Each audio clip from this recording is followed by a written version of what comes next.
my name is Matt Skellenger. Welcome to OnlineMusicLab.com. Today we're going to look at the 4-octave shapes, or another way of saying that is that we're going to look at how to play an octave on 1 string, across 2 strings, across 3 strings, and across 4 strings. And with all of the stuff that I usually teach on the bass, this is all patterns that can be repeated anywhere on your neck as long as you understand the relationship of the pattern. So we're going to start with the octave on 1 string. I think that's the easiest to visually see with an open string, because if you have an open E string as your low root or your low note, the octave above that is going to be the 12th fret, or where the double dots are. So the octave across 1 string is separated by 12 frets. Open E string, 12th fret is also the note E.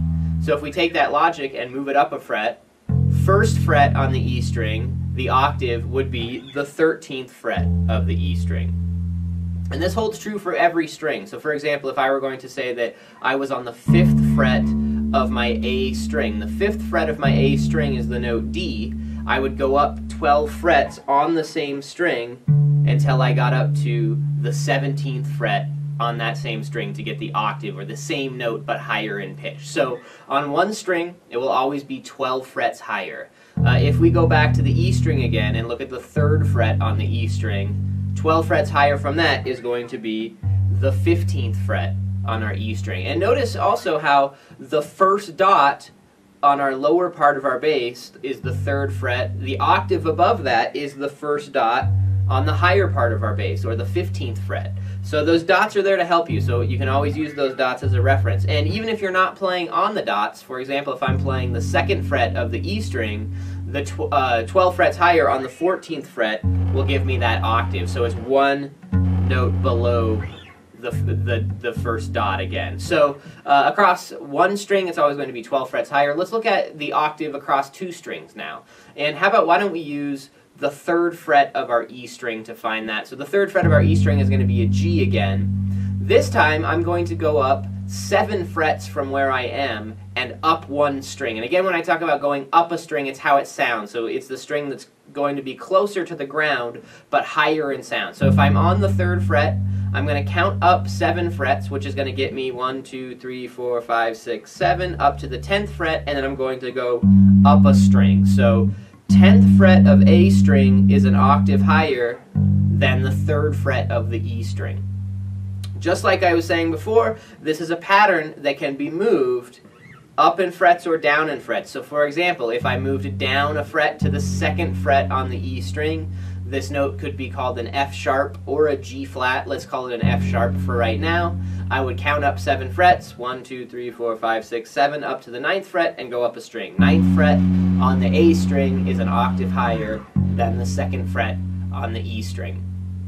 Another good way to see this too is with your open strings. If I play the open E string, the octave above that on the A string is going to be the 7th fret of the A string. So 7 frets up from our open E is the 7th fret on the A string. And this will be consistent as we go up the strings too. So open A string, if I go up 7 frets on the D string to the 7th fret, is going to give me that octave as well of the open A. If I play the open D string, 7 frets up on the G string is going to give me the octave of the open D. So across 2 strings, it will always be 7 frets higher and 1 string higher. So mess around with those a little bit. You can come up with your own ways of trying to find them from string to string, and maybe come up with some patterns to practice where you're moving between some octaves. And a lot of times we want to try and keep a position that's fairly close together when we're playing bass lines, but if you're looking for ideas of moving up the neck, this is a great way of finding ways to move up the neck, because any pattern that you play in a lower octave, for example, if I play on the 3rd fret, or starting on the 3rd fret of the A string, if I move up to the octave on the D string, I could play a similar pattern, even though I would run out of the string space. And it's going to give me a similar sound, because these are the same notes as I was playing in the lower octave. Okay, so let's look at the shape of the octave across 3 strings. This is one of the more common ways of seeing it because this keeps you in a little bit more of a close position. Across 3 strings, the octave will always be 2 frets higher and 2 strings higher. So let's do this again off the 3rd fret of the A string, or the first dot on the A string. If I count up 2 frets, that's going to get me to the 5th fret. Then if I go up 2 strings, that's going to get me to the 5th fret of the G string. And this octave shape is one of the most common ones because we can take this shape and move it around and create some bass lines using octaves. And it's a little bit easier because we're not doing so much shifting when we're just playing the root and the octave in this shape. And also notice the relationship on the dots again. If I start on the first dot on the A string, the octave is the 2nd dot on the G string. Or if I start on the first dot on the E string, the octave is the 2nd dot on the D string. So that relationship stays the same regardless of what string I started on. In between the dots, it's going to be the opposite. If I'm on the 4th fret of the A string, the octave would be in between the dots, or the 6th fret of the G string, or in between our 2nd and 3rd dot, gives us the octave. Same thing if I start that on the E string. So this shape's a great one, and even if you take just the octave patterns and come up with your own rhythms,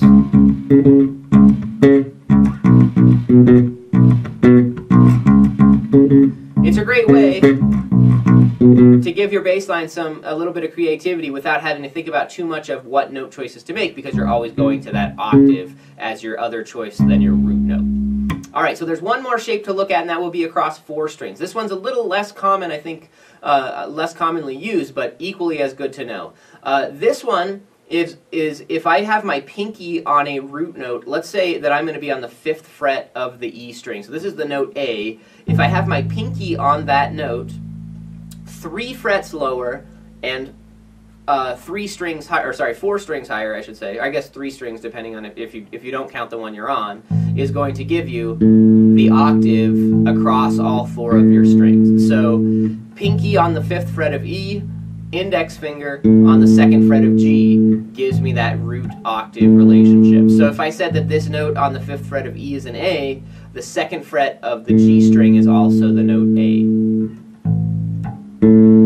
So anytime we keep a 1 finger per fret shape, and we play our pinky on the E string, and then our index finger on our highest string on our G string, that's going to give me that octave shape as well.